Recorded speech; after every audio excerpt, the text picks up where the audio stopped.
Olá, povo católico. Vamos falar aqui sobre um assunto muito interessante, já que até hoje sempre desperta aí polêmicas contra os que seguem heresias sobre Nossa Senhora. Vamos fazer aqui uma catequese sobre Nossa Senhora, uma breve catequese fundamentada no Catecismo de Trento.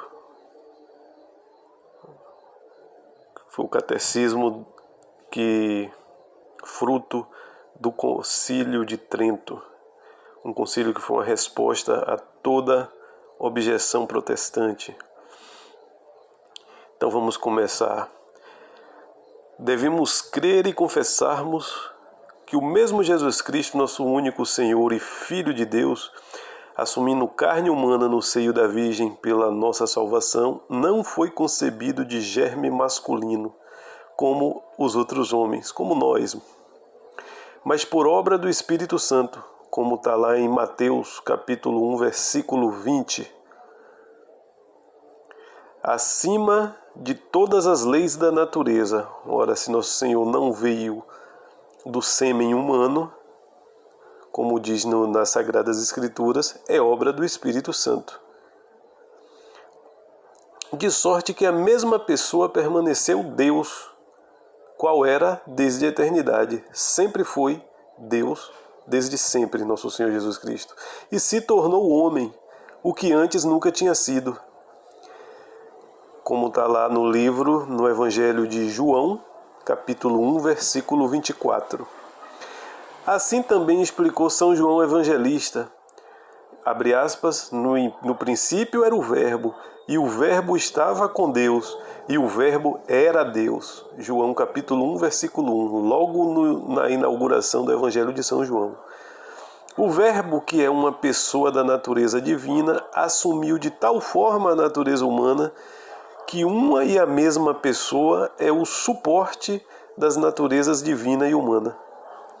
Daí resultou que nessa admirável união se conservaram as operações e propriedades de uma e outra natureza.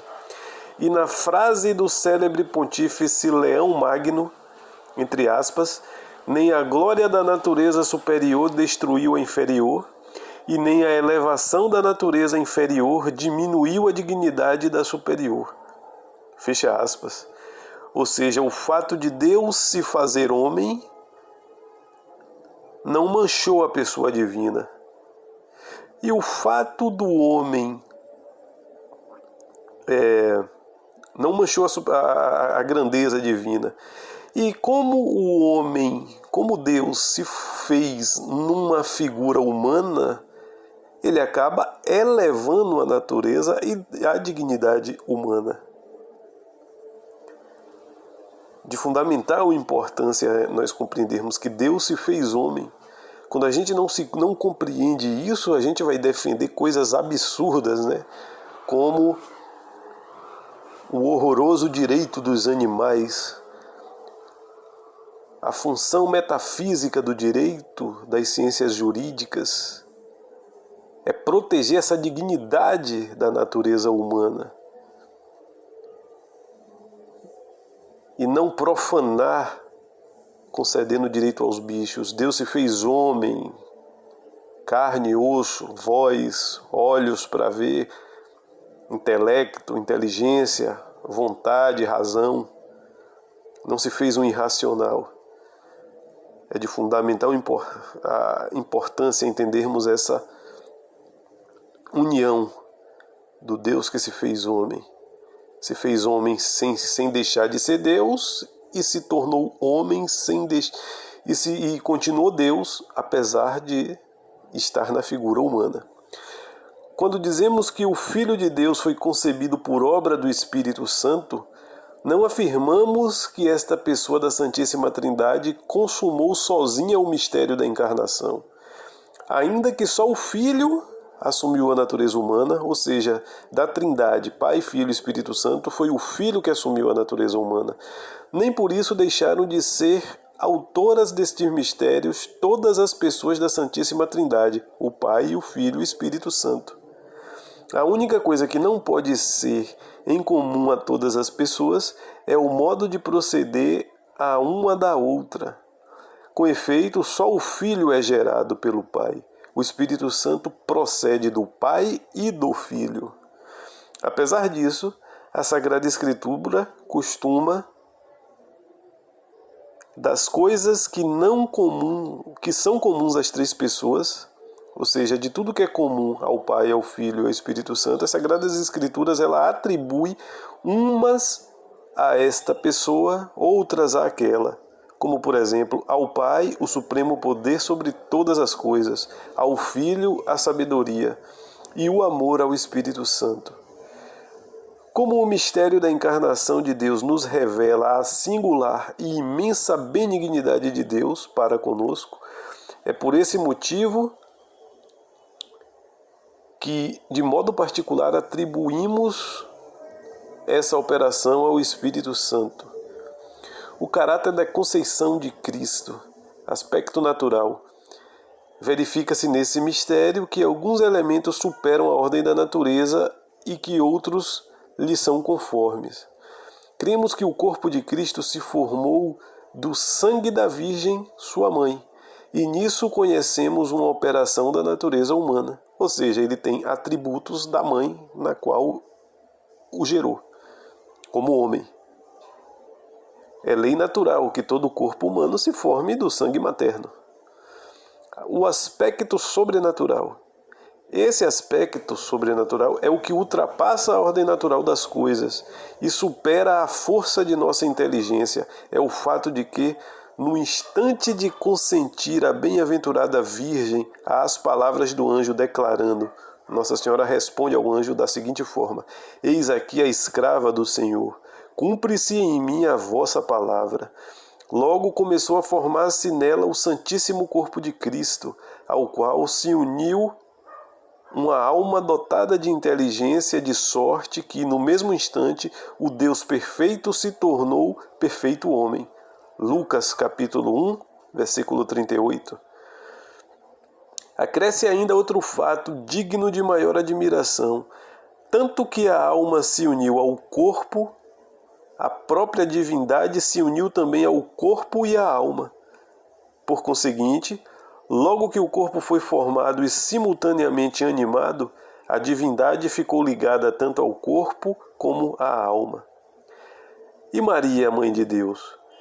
Daí se segue que, no mesmo instante, Deus perfeito veio a ser perfeito homem, e que a Santíssima Virgem pode verdadeiramente e propriamente ser chamada Mãe de Deus, porque no mesmo instante concebia a Deus e ao homem.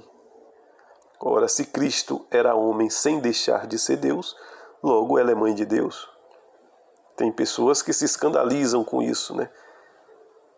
Quem segue heresias mesmo acha isso um absurdo, embora a lógica deixa bem evidente as coisas. É o que também lhe foi significado quando o anjo lhe dissera: Eis que conceberás no teu seio e darás à luz um filho, a quem porás o nome de Jesus. Este será grande e chamar-lhe-ão Filho do Altíssimo. O Altíssimo é Deus. É o que está em Lucas capítulo 1, versículo 31. E por este fato se realizou a profecia de Isaías: Eis que uma virgem conceberá e dará à luz a um filho. Isaías capítulo 7, versículo 14. Assim também reconheceu Isabel a conceição do Filho de Deus, quando toda cheia do Espírito Santo, ou seja, a inteligência de Isabel estava cheia, repleta do Espírito Santo. Ela estava sob inspiração do Espírito Santo e promoveu, sob inspiração, as palavras: Donde me vem esta graça de chegar a mim, a mãe do meu Senhor? Ou seja, o Espírito Santo, através de Isabel, reconheceu Maria como mãe de Deus. Lucas capítulo 1, versículo 43. Mas como acabamos de dizer, o corpo de Cristo se formou no puríssimo sangue da Virgem, toda imaculada, sem nenhuma interferência de varão, mas unicamente pela virtude do Espírito Santo. O anjo foi o primeiro a anunciar ao mundo esta mensagem de felicidade. e sua palavra nos dão a entender com quanta alegria e elevação de espírito não devemos meditar esse mistério da fé. Entre aspas. Eis que venho anunciar-vos uma grande alegria para todo o povo. E também os cantares da milícia celeste. Glória a Deus nas alturas e paz na terra aos homens de boa vontade. Lucas capítulo 2, versículos 10 a 14. Desde aquele instante, começou realmente a cumprir-se a grandiosa promessa de Deus a Abraão, quando lhe dissera que um dia, entre aspas, todos os povos seriam abençoados em sua descendência. Gênesis 22, capítulo 22, versículo 18. Maria, a quem proclamamos e veneramos como verdadeira Mãe de Deus, por ter dado à luz aquela pessoa que era ao mesmo tempo Deus e homem, descendia da estirpe real de Davi, como vemos no Evangelho de Mateus, capítulo 1, versículo de 1 a 17. Se a conceição de Cristo já excede toda a ordem da natureza, em seu nascimento nada podemos contemplar que não seja de caráter divino. O que há de mais admirável, o que sobrepuja a tudo quanto o homem possa dizer ou imaginar, é o fato de nascer ele de sua mãe, sem que daí resultasse a menor lesão da virgindade materna. Assim como mais tarde saiu do sepulcro fechado e selado, assim como, entre aspas, entrou para junto de seus discípulos apesar das portas fechadas, fecha aspas, João capítulo 20, versículo 19. Assim como na observação diária da natureza vemos os raios solares atravessarem um vidro compacto sem o quebrar e sem lhe fazer o menor estrago, assim também e de maneira mais sublime nasceu Jesus Cristo do seio de sua mãe, sem nenhum dano para a integridade materna. Maria como segunda Eva. De vez em quando costuma o apóstolo designar a Cristo como o segundo Adão. Primeiro livro de Coríntios, capítulo 15, versículo de 21 a 32. São Paulo, ele designa Cristo como um segundo Adão, o novo Adão, e confrontá-lo com o primeiro Adão. Realmente, assim como pelo primeiro Adão todos os homens sofreram a morte, assim pelo segundo são todos novamente chamados à vida. Assim foi o pai do gênero humano segundo as leis da natureza. Assim também Cristo é para todos o autor da graça e bem-aventurança. Por analogia, podemos igualmente comparar com Eva a Virgem Maria, Mãe de Deus. A primeira Eva corresponde à segunda, que é Maria. Assim como acabamos de mostrar que o segundo Adão, Cristo, corresponde ao primeiro Adão. Por ter dado crédito à serpente, como está no livro de Gênesis, capítulo 3, versículo 6, Eva acarretou maldição e morte ao gênero humano. Maria acreditou na palavra do anjo, Lucas capítulo 1, versículo 38, e obteve que aos homens viesse bênção e vida.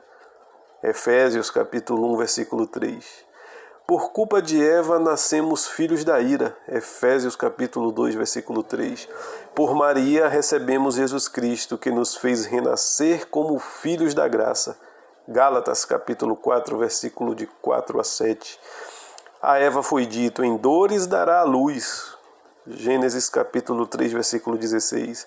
Maria ficou isenta desta lei, conservando a integridade de sua virginal pureza, como dizíamos há pouco. Maria deu luz a Jesus, Filho de Deus, sem sofrer dor de espécie alguma.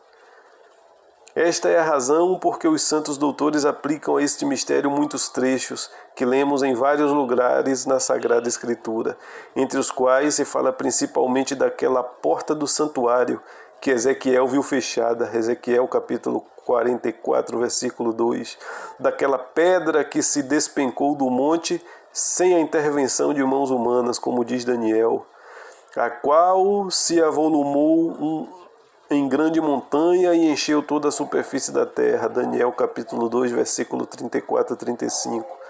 Da vara de Arão, a única que deitou rebentos entre as varas dos príncipes de Israel. Números capítulo 17, versículo 8. Da sarça que Moisés viu arder sem se consumir. Êxodo capítulo 3, versículo 2. Sem contar que várias pessoas blasfemam contra Nossa Senhora, chamando ela de pecadora como outra qualquer. Inclusive, pessoas que se acham cristãos falam isso, né? Falta o mínimo de reflexão. Ora, se nós somos pecadores porque herdamos de Adão e Eva, nossos pais primeiros, em decorrência do pecado original deles, obviamente Nossa Senhora não pode ter pecado. Ora, porque Cristo, como nós falamos acima, é Deus sem deixar de ser homem. Se ele se formou de Maria, e Maria, se ela fosse uma pecadora, obviamente Nosso Senhor seria um pecador. Isso seria uma blasfêmia gigante, uma blasfêmia sem tamanho. Ora, se Jesus é Deus, ele não pode ter habitado o ventre de uma pecadora, senão ele nasceria pecador. Logo, como nós falamos que o nascimento de Jesus foi um verdadeiro milagre, onde as leis naturais foram suspensas, obviamente que a lei do pecado também foi suspensa. Maria, ela foi preservada do pecado original para que desse a luz a Deus, para que Deus habitasse o seu corpo, o seu santuário. Ora, se o salário do pecado é a morte, e Maria não pecou por graça de Deus, Jesus não peca porque ele é Deus, e Maria não peca por graça de Deus. Logo, se ela não pecou, ela não pode estar lá jazido debaixo da terra, como querem os falsos cristãos, que acabam até blasfemando contra Deus. Nossa Senhora, obviamente, está no céu de corpo e alma, como nosso Senhor Jesus Cristo. Por quê? Por não ter o pecado original. Sem pecado original não tem morte. Por hoje ficamos por aqui. Espero pelo menos, né, que deu aí para clarear um pouco aí a cabeça dos católicos. Toda essa reflexão foi feita do Catecismo Romano, ou o Catecismo de Trento, como quer que queiram chamar. É muito bom que os católicos busquem informação, busquem uma formação sólida de sua fé. Sugiro a compra desse Catecismo Romano, que é como ele está nas lojas. É o Catecismo de Trento, mas é vendido como Catecismo Romano. Até a próxima.